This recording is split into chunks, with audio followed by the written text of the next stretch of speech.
At the start of the movie, we meet a writer named Jennifer. She moves to a quiet place far from the city so she can work on her book. When she arrives, she meets a man named Earl who gives her the keys to the house where she'll be staying and tells her how to get there. On her way, Jennifer stops at a gas station to fill up her car. There, she notices two guys named Andy and Stanley who are watching her. While she's at the gas station, a worker named Johnny comes over to help her. He asks where she's staying and Jennifer tells him she'll be staying in a nearby cabin. After paying for the gas, she leaves and heads to the cabin. When Jennifer arrives at the cabin, she goes inside to clean it up. But outside, someone is secretly filming her. The next morning, while jogging in the forest, Jennifer spots a house in the middle of the woods. Curious, she goes inside, but it's empty and full of junk. She leaves and returns to her cabin. Later, when she tries to freshen up in the washroom, she finds there's no water. Jennifer calls a plumber to fix the problem, and soon a plumber named Mathew arrives to fix the pipe. After he finishes, Jennifer gives him a kiss on the cheek as a thank you. Jennifer says thank you to Mathew, but since Mathew is a bit shy and has a weak mind, he gets nervous and quickly leaves. Later that evening, Mathew goes fishing with his friends, Andy, Stanley, and Johnny. While fishing, Mathew tells them that Jennifer kissed him on the cheek. Johnny doesn't believe him at first, so Stanley shows them a video of Jennifer that he secretly recorded the night before. This is when we realize it was Stanley who filmed Jennifer without her knowing.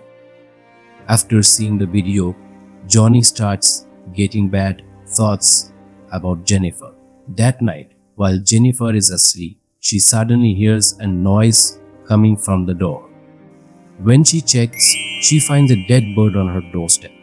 She also notices that the door to the storeroom outside is open, so she goes to close it.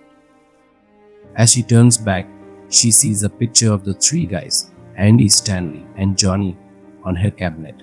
Suddenly, all three of them appear and surround her. Seeing this, Jennifer tells him that her boyfriend is on his way and will be revealed. But Johnny says he knows she doesn't have a boyfriend around here and reminds her that she kissed Mathew on the cheek. When Jennifer sees the sheriff and Earl, she quickly tells them what happened to her. She explains how Johnny and his friends tried to hurt her and how she had to fight back to escape. The sheriff listens carefully and assures her that they will help her. Earl looks worried and offers to take her to a safe place.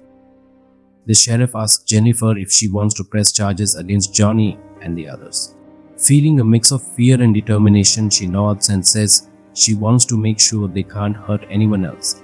The sheriff tones down her statement and promises to do everything he can to catch them. Earl stays close to Jennifer as they leave the cabin. He tells her that she showed a lot of bravery and is proud of her for standing up for herself. Jennifer feels a little better knowing she has support. Once they reach a safe place, Jennifer thanks the sheriff and Earl for their support. She realizes that even though she faced a terrible situation, she has the strength to overcome it. Then he tells them everything. The sheriff takes her to the same place, but he doesn't find anyone there. He suggests that maybe Jennifer was just imagining things due to the stress of the situation. While they're talking, Johnny and his friends show up again. Jennifer is shocked to infer that Sharon is to see that the sheriff seems to be aligned with them. He tells her that things are about to get very difficult for her. Feeling trapped, Jennifer realizes she has to stand up for herself. Johnny tries to intimidate Mathew and pressures him to comply with their demands. Mathew, however, finds the courage to refuse, and this gives Jennifer hope. In that moment, Jennifer shouts for help and tries to escape. She pushes Johnny away and runs toward the door. Outside, the sheriff receives a call from his daughter, asking him to come home early. He promises her that he will be back soon, but is distracted by the escalating situation with Jennifer. As she reaches the woods, Jennifer takes a moment to catch her breath and gather her thoughts. She knows she has to keep moving forward. Just when she thinks she's safe, Johnny and his friends corner her again. But this time, Jennifer remembers the strength she found before. She stands her ground and firmly tells them to back off. Her voice is filled with determination and defiance. Hearing her cries for help, the sheriff realizes what is happening and rushes to her aid, finally putting a stop to the intimidation. Johnny and his friends back off, surprised by the sudden turn of events. With the sheriff's support, Jennifer feels empowered. She knows she has fought back and reclaimed her strength. She understands that fear will not define her, and she is determined to move forward and find safety. As Jennifer reaches a bridge, Johnny and his friends show up again, ready to hurt her. In the chaos, she slips and falls into the river. Desperate to escape, she dives into the water, and the 5 men look for her, but they can't see her anywhere. They wait for hours, hoping to find her body, but it never surfaces. Seeing this, the sheriff warns the others that they need to keep an eye out for Jennifer. If she manages to escape, they could all be in serious trouble. To eliminate any evidence of her being there, they burn all of Jennifer's belongings. Later that night, the sheriff goes home and meets his daughter. She excitedly tells him that she has been selected for the honors program at school. The next day, the sheriff visits Earl and returns his keys. Earl asks if Jennifer is gone, and the sheriff confirms that she is. Meanwhile, Mathew feels deeply guilty for what happened to Jennifer. That night, Earl receives a call from Jennifer's sister expressing her concern about Jennifer's whereabouts. The following morning, Stanley runs to Andy and Johnny, panicked. He tells them that his camera, which had all the videos of Jennifer, has been stolen. Hearing this, Johnny becomes furious and starts yelling at Stanley, blaming him for recording everything in the first place. Later that night, as Johnny is watching TV, he hears a strange noise at his door. When he checks, he sees Jennifer's slippers lying on the ground. Fear grips him as he realizes she might be nearby. Suddenly, he hears sounds coming from the bushes outside. Curious and terrified, he goes to investigate and finds Mathew hiding there. He spots Mathew's rubber bands, which leads him to believe that Mathew might be behind all these strange occurrences. The next day, when the sheriff returns home, his wife informs him that someone sent a cassette for him. Curious, he plays it and quickly realizes it contains footage of Jennifer. Furious, he rushes to confront Stanley and the others. He beats Stanley, demanding to know why he recorded Jennifer without her consent. In the midst of the confrontation, Johnny admits that he felt someone was harassing him the previous night and insists that Mathew must be involved because he's been acting guilty about Jennifer's situation. The sheriff orders them to find Mathew and bring him to him immediately. Later, under the guise of going hunting, the sheriff leads Earl into the forest. Once they're alone, he coldly shoots Earl, eliminating another threat. Meanwhile, Mathew visits Jennifer's house, filled with regret and memories of her. As he reminisces, he thinks he hears her voice calling him. He rushes upstairs, but in his haste, he trips and falls down the stairs, knocking himself out. When Mathew regains consciousness, he sees Jennifer sitting in front of him. Overcome with emotion, he apologizes for what happened to her. But to his shock, Jennifer suddenly turns aggressive and starts strangling him with a rope. He loses consciousness, marking the beginning of her revenge. The following day, Andy and Stanley venture into the forest, searching for Mathew. While exploring, Andy spots a mysterious house and decides to check it out. Meanwhile, Jennifer confronts Stanley.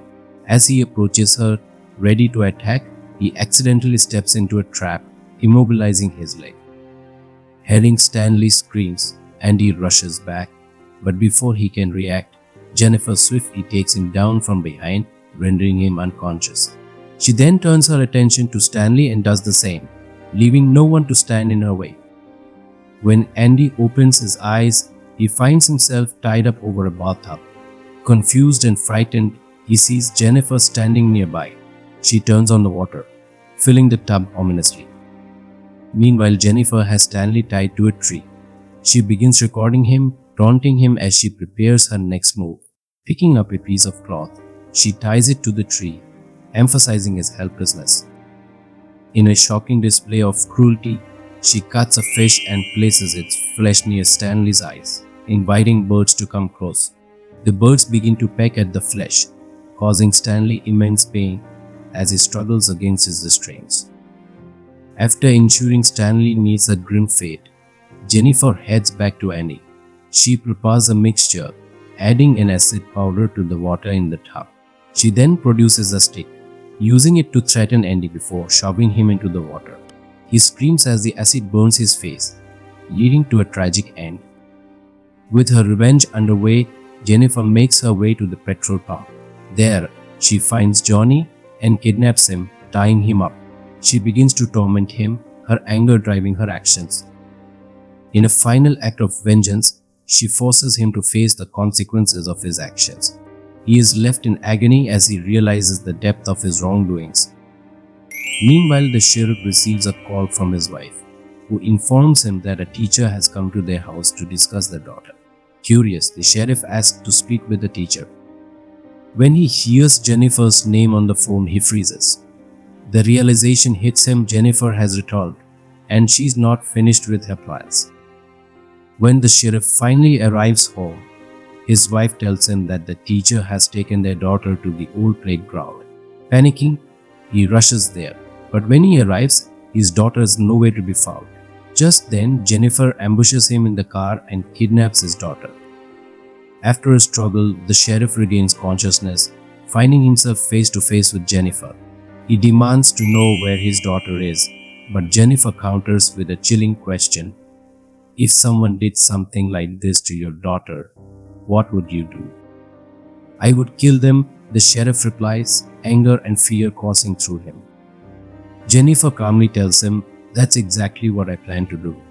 She ties a rope to the trigger of a shotgun and secures the other end to the hand of an unconscious Mathew. As she steps outside, she knows that once Mathew regains consciousness, the gun will go off. When Mathew finally wakes and moves his hand, the shotgun fires, resulting in a tragic conclusion as both he and Jennifer are killed. The screen fades to black, leaving the audience to grapple with the consequences of violence and revenge.